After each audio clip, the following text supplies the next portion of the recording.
ধরো অন্তত। দেখো তোমার শরীর খারাপ বলে আমি সারপ্রাইজ এনেছি, একটা ছোট্ট গিফট।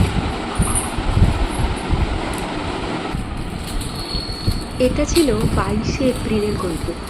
সেদিন আমার শরীরটা খুব খারাপ ছিল, মনটাও খুব ভেঙে পড়েছিল যেন।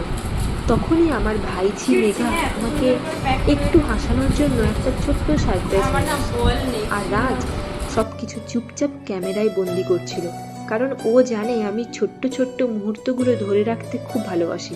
অনেকদিন পরে চুপচাপ বসে সেসব মুহূর্ত দেখতে আমার খুব ভালো লাগে।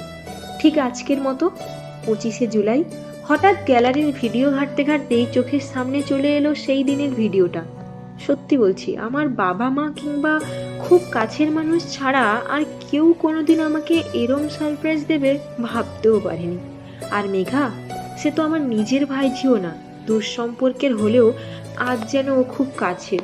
মাত্র ক্লাস 6-এ পড়া একটা মেয়ে নিজের টিফিনের খরচ বাঁচিয়ে আমার জন্য কিছু কিনে এনেছিল, নিজে বানিয়ে দিয়েছিল।